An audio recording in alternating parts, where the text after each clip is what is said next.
chat? Happy Friday, January 28th, 2022, man. We are live with a big Friday night slate. Ready to talk some props. I'm Gun, twitter.com/Gundacker, joined by Josh. Josh, been a couple days. Yesterday, kind of a relaxed night off, just 2 games, nothing to really get behind the sweat. So, yesterday was a prime example of when I say don't force a bet, pick your battles. And I decided we ain't doing content because I don't want to feel like we're forcing it. Bigger the slate, the more we can find something that sticks out and feel, higher level of confidence. So we were responsible by not giving you guys flimsy content. But we're back at it today. Josh, how you feeling? You like your first look at this slate? Yeah. I like it a lot better than yesterday. Yesterday could have been a good night if D'Lo didn't injure his shin and go out the third quarter, because I went pretty heavy on his 6.5 assist prop, and he was at 5 right before his injury, so that really stung. But yeah, today should be better for sure. Should be. Early on, we've already got several bits of news, notes, injuries. You guys know the sway of the sport is based on who plays and who doesn't, more fluid and flexible and volatile and variant than really any other sport when it comes to projecting who's in, who's out from this far out. But early on, we did get a couple of bits of information. The Lakers are anywhere from full strength to nobody's playing. A lot of cues there. LeBron didn't play last night. AD did. Now, my initial look last night was like, oh, I bet LeBron plays tomorrow. AD doesn't play today. But then today they give us Malik Monk out. Well, I was kind of looking forward to Malik Monk at Charlotte. Little revenge narrative, gets smacked in the back of the head by MJ. But they also added LeBron James and Russell Westbrook to the injury report today. So I don't know what we might be looking at. We might be looking at a punt game where, if you remember the Pelicans against the Sixers a couple days ago, it might look a lot like that. So hopefully it doesn't, but it might. Perusing through the injury notes for other games on this slate, see what might stand out. In that same game, Gordon Hayward is out. Kelly Oubre questionable, and that represents a lot of minutes and a lot of scoring between Oubre and Hayward, so we might be able to pick up some pieces on extra points on Rozier, LaMelo Ball, and maybe Cody Martin to an extent. Looking through Pelicans, I got Josh Hart, Brandon Ingram, J Val, all with some tags. I think that's lingering tags. Indiana, we might get Sabonis back against his former team OKC, but we still have Malcolm Brogdon out, and so is Miles Turner. Miami has Jimmy Butler with the little asterisk next to his name, while Lowry remains out. For the Grizzlies, Dylan Brooks, Kyle Anderson's got tickets to the game, still out, but Desmond Bane did return. So that's at least a plus. But they'll be hosting the Utah Jazz. Jazz going to be again without Rudy Gobert and Donovan Mitchell. So upside for Hassan Whiteside. Again, maybe we'll look at some of those numbers. And then Phoenix again without DeAndre Ayton. Also without their front court peers, Jay Crowder and JaVale McGee. So Bismack Biyombo has first dibs, while Cameron Johnson also gets inserted into the starting lineup more than likely. Chicago Bulls still without Lonzo Ball, Alex Caruso, so Ayo Dosunmu might still have some room, and then Zach LaVine, DeMar DeRozan, and Vucevic all could split a lot of usage and a lot of real point implications on a 230 total game against the San Antonio Spurs. Seems like every Spurs game lately is giving us a 230 total.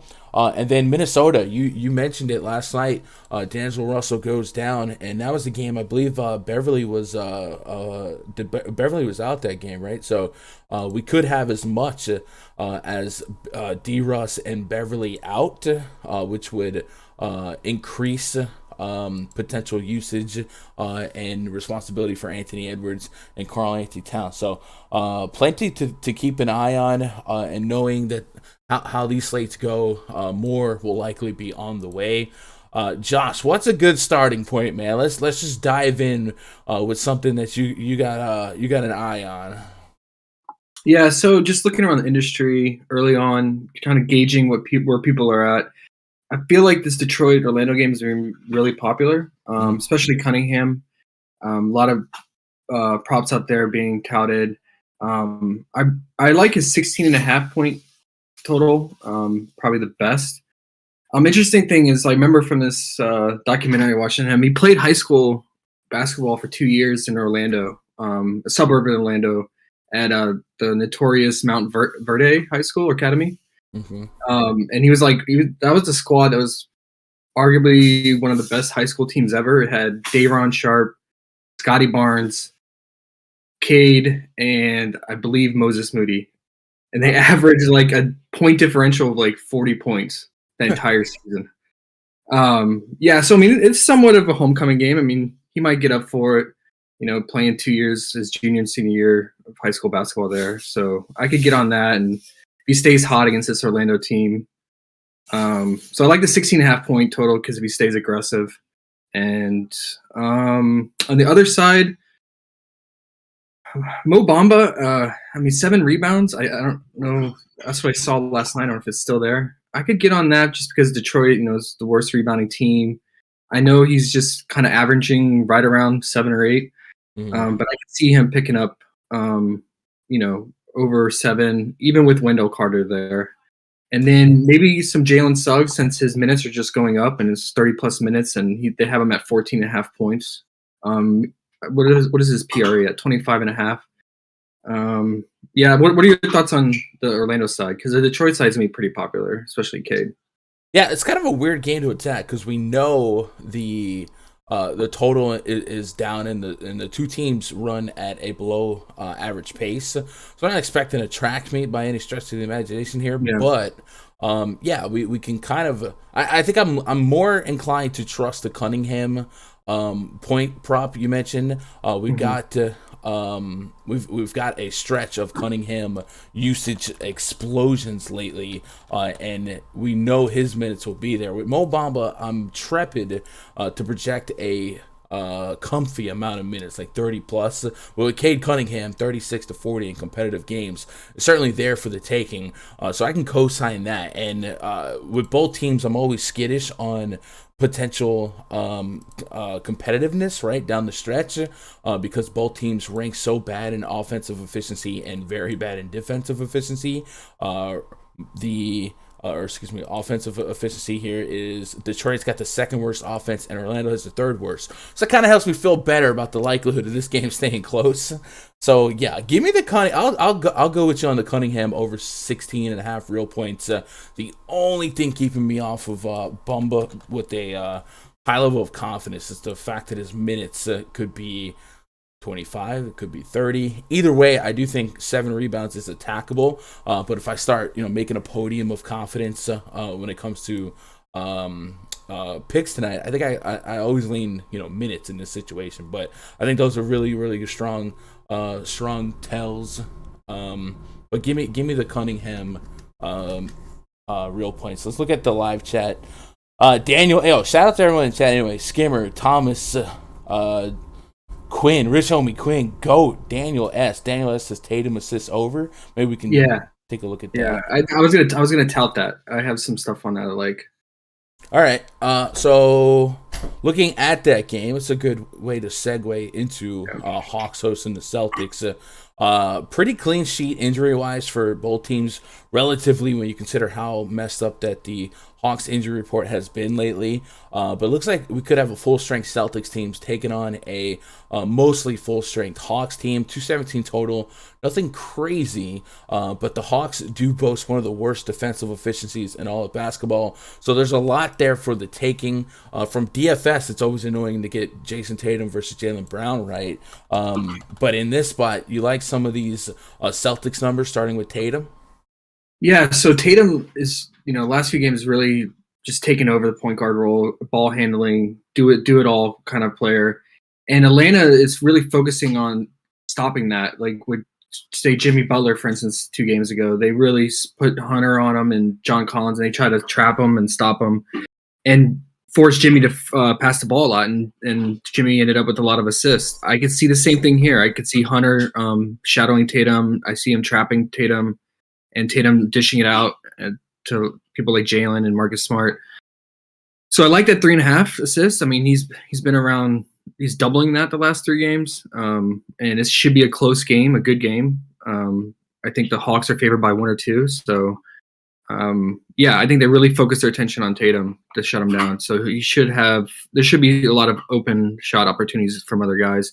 Also, if you're into narrative, Jaylen Brown is born and raised in Atlanta, played his high school basketball in Atlanta. Right, you were bringing the narrative fire today. Let's go.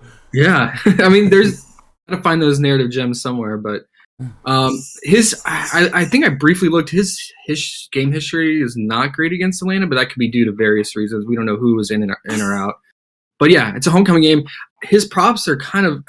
I wish they were a little bit better. I'm going to watch them throughout the day, see if they go down at all. Yeah. But they're right about his season average. Is 24 for his points. Maybe he could get on his 38 fantasy points, but again, those are all on the fringe. So probably from this game, the most I like would be the Jason Tatum 3.5 assists. They've got him at 38 fantasy points. I got him right about 42. Not a big margin there. Looking at Robert Williams, he's at 31 fantasy points, 21.5 PRA. Rebounds are under 10, 9.5, and then points under 10 at 9.5 as well.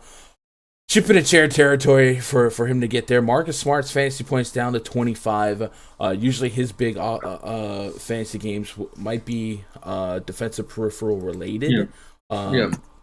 Maybe he grabs a couple extra steals here, but this is not really a projected big steal and block spot. So, yeah, I think the Tatum assist, I think I can get behind that. I don't think we want anything from the Hawks side. I don't think Trae Young ever has a reasonable line to take some action on. He's been so good that everything's kind of caught up, right? Well, usually 30 real points. He's at 26.5, and that's something that he's cleared in every one but his last game. But maybe giving Marcus Smart in the Celtics defense a little bit of respect there. I don't know. Did you have any interest in Trae Young over 26.5? That I was fully expecting 28, 29.5 when I clicked over to the Hawks side. I have him. Let's see, player props. I probably have him for something like 25 because we tend to not be that different. But Trae, Control F Trae. This is taken. I have Trae at 25.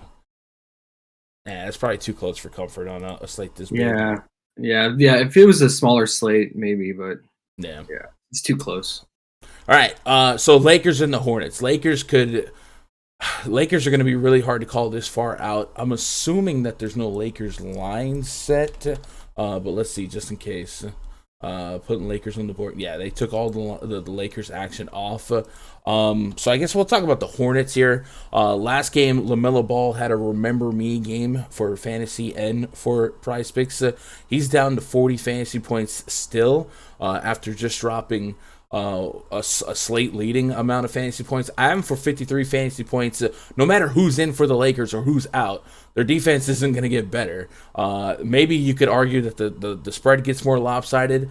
But I think pre-flop, my numbers love the LaMelo Ball fantasy point prop. Like I said, I've got him over 50. There's 40 there. Usually 5 or 6 fantasy points is that difference in margin where I'm looking to take some action. Whenever I clear 10, I think it's worth me taking some shares of. If Westbrook was in, maybe a couple extra steals to boost those numbers. Do you have any interest in any Hornets numbers, and specifically LaMelo Ball? Keep in mind, Gordon Hayward's out and Kelly Oubre is questionable. So that represents maybe 50, 60 minutes of gameplay and maybe 30, 40 shot attempts. So somebody's got to pick it up. And if LaMelo doesn't pick it up on the real points, we know he has the ability to pick it up with the assists. And not only him, but Terry Rozier as well. And Rozier's been a guy that we've been chasing his assists for a month now. And the last game against the Pacers was the first time it failed us. But as a reward, he went from a 5 assist prop to 4.5. I'm thinking LaMelo fantasy points and Terry Rozier assists are two that I would be interested in. What are your thoughts on the Hornets?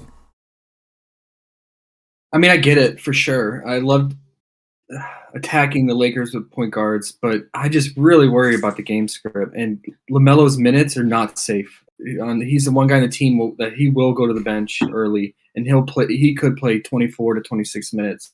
Could he get there just in the first half? Sure, but in a slate this size, do I want to risk that? So it really depends on who's playing for the Lakers.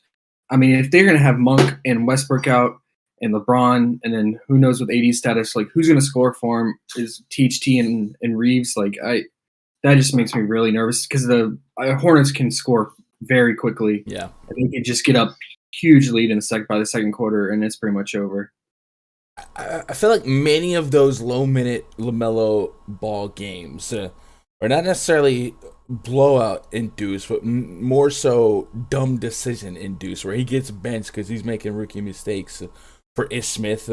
I get the hesitancy. I definitely think this game, if the Lakers full on punt it, should be lopsided because the as bad as the Hornets have been defensively, they're that good offensively. One of the better offensive efficiencies in all of basketball.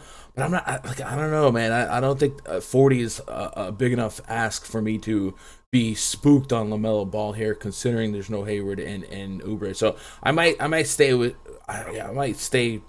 that, but I would feel a lot better if at least one of the big three Lakers were in. Like I said, last night my thought was that we were going to have LeBron tonight and no AD, but then when they hit us with that injury report today, your guess is as good as mine. So I guess we'll wait and see on that one. We get caught up on chat here. Quinn says, I like the Mo Bamba fantasy points, 26.5. Could be a blocks and steal spot for Bamba. I don't mind that. Quinn also digging the smart over 25 fantasy points. It does feel kind of low. Any Jokic props you like? We could head to that one next. Jokic usually another guy that's priced pretty high because he's an absolute beast. Quinn says, I can't see the Lakers keeping up if they start ruling their starters out. I know it feels like this far out that the Lakers are punting this game, but who do the Lakers think they are? They can't just punt games, man. They are not. I don't know, but I guess who am I? They need wins. They need dubs. Nuggets at the Pelicans. So we're on this game because question was asked about Jokic props. Jokic is just an absolute animal, a beast, a cyborg sent to this planet to play basketball. 46.5 PRA, 56 fantasy points. I've got him at 62, so I got about a 6-point spread. The Pelicans have a few lingering Q tags. I think this is all hung over from them punting that Sixers game. Let me double check the news and notes from NBC Sports Edge and see if we expect more shenanigans. So we'll start with Jonas Valanciunas. He's not listed on the injury report, so he should be good to go. Ingram, right ankle is listed as questionable. Josh Hart, left ankle listed as questionable, and Devontae Graham is not listed. So it looks like Devontae Graham and Jonas Valanciunas are fully expected to play, but Josh Hart's status and Brandon Ingram's status is a little bit more up in the air. 4.5-point spread no matter what. Jokic is Jokic, man. He's liable to drop 70. I guess when it comes to Jokic, I'd be most intrigued in maybe a fantasy point prop, right? Feels like when we get to 12.5 rebounds, that's a lot, but he's a beast. He just had like 20 rebounds against the Pistons, which is why you like Mo Bamba, and 8.5 assists. I don't know. I guess if I was attacking Jokic, it's almost always going to be the fantasy point prop. But free throws made is at 5. He's cleared that in more games than he hasn't lately. Maybe you want to get a little different with that one. Josh, any Nuggets props you like with Jokic in mind? I mean, last 3 games, he's like right on 65 fantasy points all 3 games. So I'm with you on the fantasy score. Rebounds, I could even go under on that. Pelicans just continue to show that they're like dominant on the glass. They're the top 3 rebounding team. So I would say I want Josh Hart in for that, right? I feel like Hart does represent a good chunk. What's his status right now? So him and Ingram remain questionable. Where Devontae and Jonas Valanciunas were off the injury report. So I'm expecting Devontae J-Val to play, but there's a world where Ingram and Hart don't, which Hart, if he's a board getter. Yeah. So that in that case, I would just stick with the fantasy score. I'm with you on the 56. Yeah.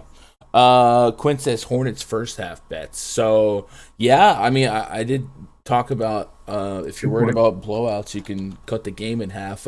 LaMelo Ball 9.5 real points, 20 fantasy points.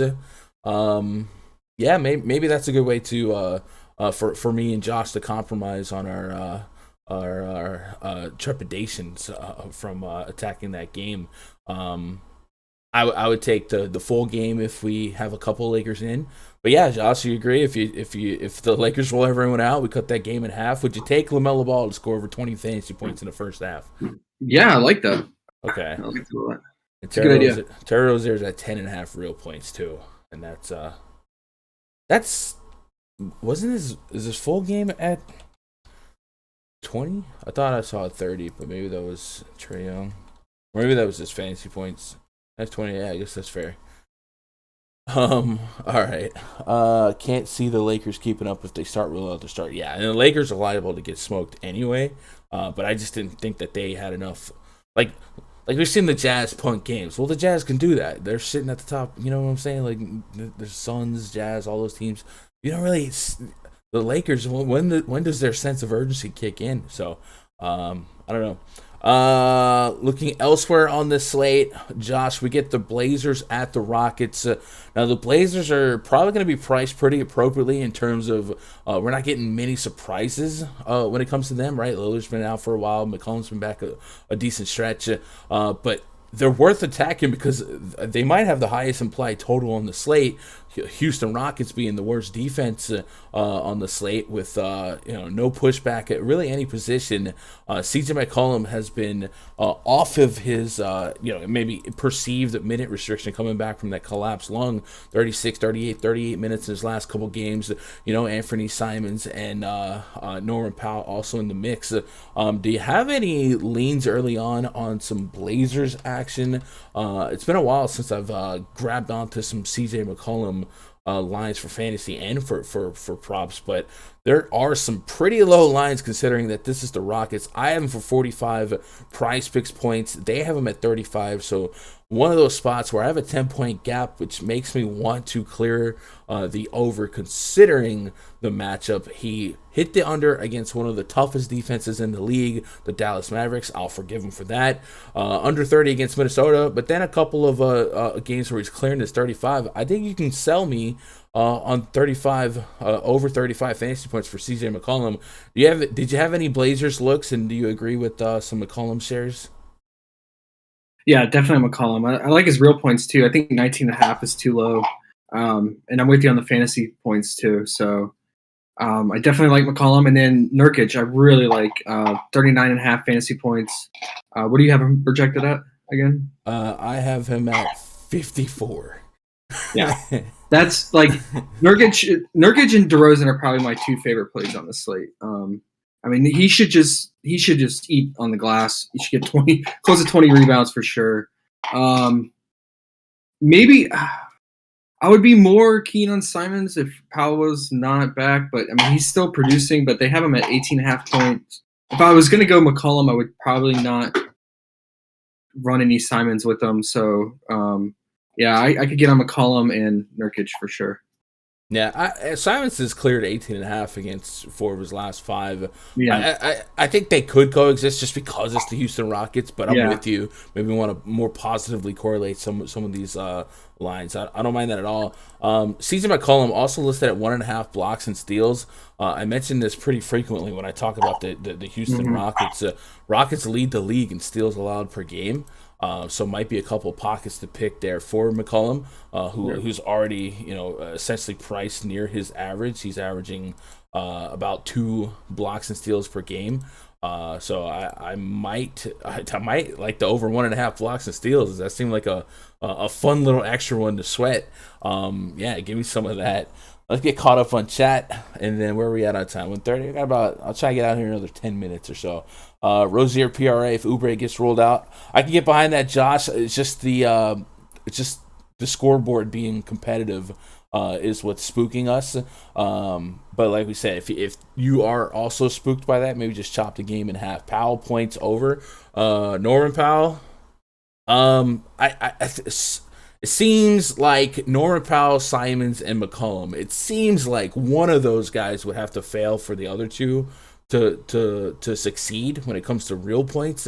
But the Rockets are the Rockets. So I tell you what, let's do a quick on-off court tool query and let's get some answers. Let's put McCollum on the board. Let's put Simons on the board, and let's put Powell on the board together.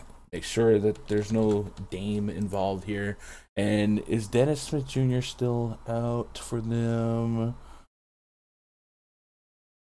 Dennis Smith is questionable.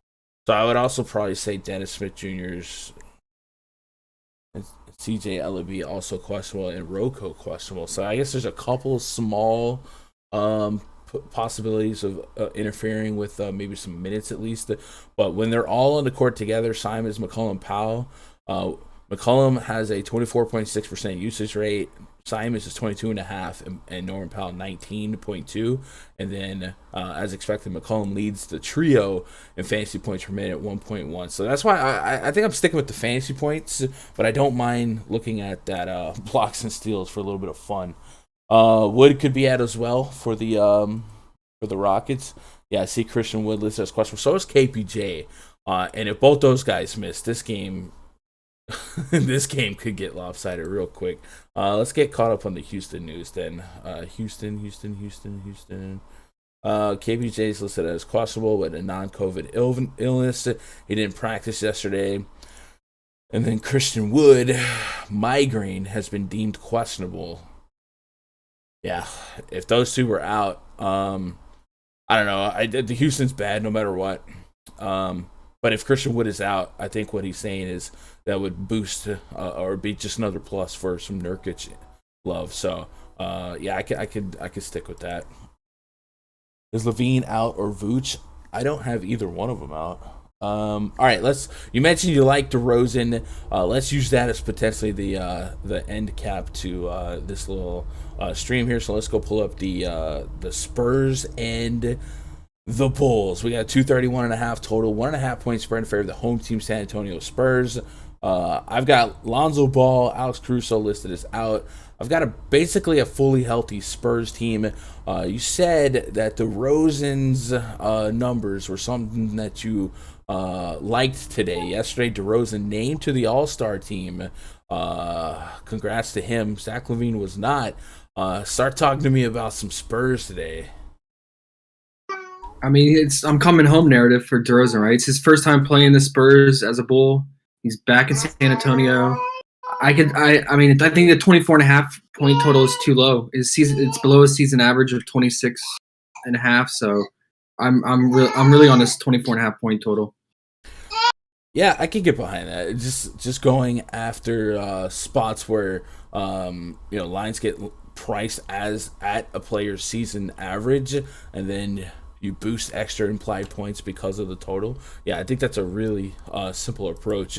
Just a quick peek at my fantasy projections versus theirs. I've got DeRozan at 47.5, Levine at 45.5, and Vooch pushing 50. I don't always expect those guys to coincide together. Usually I'll set rules for fantasy to kind of only get to 2 or 3.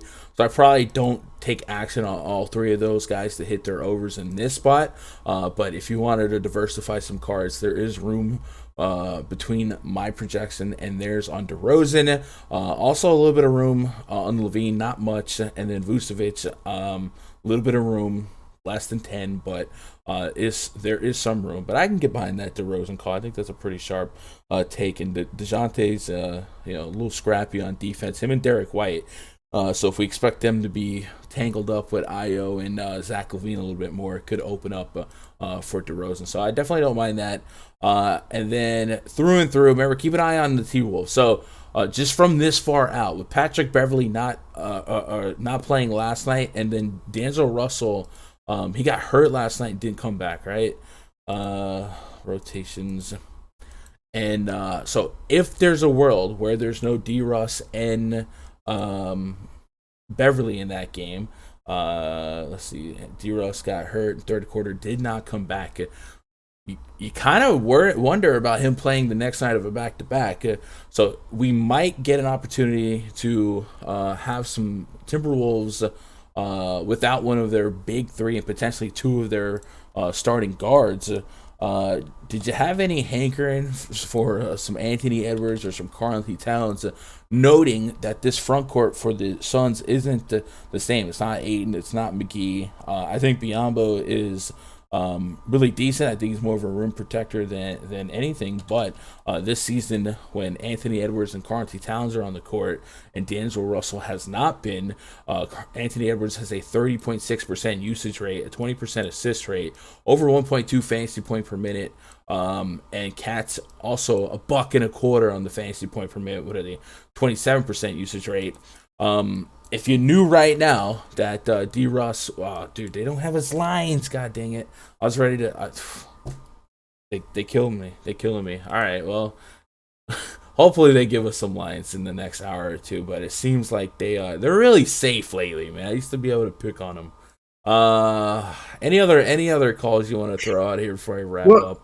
How about since we're on the day after All-Star announcement, All-Star snubs. You got the Suns, the number one team in the league, and they have 0 starters. So could this be a Devin Booker? Yeah, Devin Booker. I think Devin Booker's the biggest snub in the league. Right. I think he absolutely deserves a spot starting on the Western Conference. I know it's a fan vote thing. He's coming off a game where he just dropped 40 plus. Both those games against the Utah Jazz. We know that this season, when he's on the court, when Ayton's not, but he's sharing the court with Chris Paul, Booker leads the team in usage. It's over 30%. And the matchup gets a lot better if it doesn't involve Patrick Beverley. Now it might. Beverley missed last night. He might be ready to go tonight. I'm feeling like D-Russ is the more liable guy to miss, but no matter what, Devin Booker's dropped 40 in the faces of elite defenders for the last couple of years. He's got a 32.5% usage rate this season with Ayton off the court, averaging 1.27 fantasy points per minute. I'm fine with getting any on these any action on these Booker lines, and also keep in mind Cameron Payne is still out, so this has kept his minutes high, and it's also kept Chris Paul's minutes high. Chris Paul, ever since Cameron Payne went down, I think he's closer to 30 minutes a game than he is 40 minutes a game than he is 30, 37, 40, 41, 37. So yeah, I don't mind looking at both of these teams. The spread right now was 8.5, and I do think that can go really lopsided if we lost officially a D. Russ and a Patrick Beverley. But Devin Booker has a real shot at 30 real points, and yeah, I'm with you on narrative day when it comes to All-Star snubs. Plenty of attackable props. 29.5 real points is 11, 12 away from the fantasy points. So maybe I try and throw a blanket over the fantasy points just to compensate if he got 28 real points and some peripherals. I'm at 51.5 PrizePicks points, so it's not quite 10, but it's not nothing. And then Chris Paul, who is playing these minutes right now, they have him at 11.5 assists with 40 fantasy points. I have him at 50 fantasy points. So I could get behind both those guys on the fantasy points point of view. And then Cameron Johnson without Jay Crowder, getting 30 plus minutes as the power forward. It's not something I'm super warm or fuzzy to bet the over on, but 26 seems like an attackable line. And then they're also giving us a couple of those fun sweats, right? The 1.5 blocks and steals, McCall Bridges and Bismack Biyombo is on the board. They're giving him 26 fantasy points as his projection. I have him at almost 40 right now. I'm going to be tightening screws, and that 40 is going to come down a little bit, but with no JaVale McGee, no DeAndre Ayton, 26 is still extremely low, and he's only not hit that once, and that was against one of the toughest defenses in the league in a game where JaVale McGee played. So Bismack Biyombo 26 right now. Josh, am I tripping or is that like way too low? They didn't just sign Mutombo to a 10-day, right? Like, who else is in his front court that Bismack Biyombo doesn't have a freaking 30-minute timeshare here. 29, 31, 30. I feel like Biyombo's mispriced. Yeah, I'm with you on that. I like that call. Yeah. Amuri Bay, appreciate that sub. All right. Final notes from chat. Then I gotta shut her down. Get ready for the DFS stream. If you guys are playing DFS tonight, I'll be blabbering about each game, going a little bit more in depth from a FanDuel DraftKings point of view in about 20 minutes right here on this channel. Also, if you guys want access to the spreadsheet, my spreadsheet with my projections comparing my PRAs and prop information to PrizePicks, it is behind the paywall at rundfs.com. Get on over there, click VIP memberships, find something that's right for you. There's only a couple of these all-star passes left. We'll have baseball projections as well if you guys are ready to play some baseball. NASCAR in a couple weeks, and then yeah, we got a little bit of everything. Then, of course, we got the premium Discord that you guys can jump in on, and every day before lock, we chop up the slate, hanging out in the voice chat, and you guys are welcome to join in on that. Make some friends in the DFS and prop hunting world. Shadow Stefan says Cade Cunningham points. Yeah, Josh was definitely behind Cade Cunningham points. I'm there as well. Scott Duran says Portis 8.5 boards over. Man, I tend to not bet the Bucks when they're fully healthy. Would you get behind some Bobby Portis rebound props, Josh? No, I responded. I tend to avoid the Knicks games just because of the pace. So, and especially a slate this size. Mm-hmm. Dom Davis says I like Ja in the slate too. Josh McKinley, yeah. Ja Morant. Typically when he's out, John. You want to talk about narrative players? Ja Morant creates narratives on everything. Like you take him off of national TV, he wants to go off. I don't know. He made the All-Star game, so maybe that's a reverse narrative.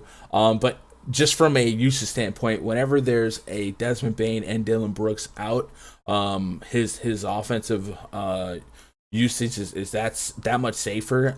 Today we do have, I think it's Bane in and Dylan Brooks out, but we're still gonna get 30% usage out of Ja Morant. It is absolute animal. Yeah, Brooks out, Desmond Bane in. I have him for 60 PrizePicks points hosting these Utah Jazz. We just saw what Devin Booker was able to do in back-to-back starts, so 27.5 real points.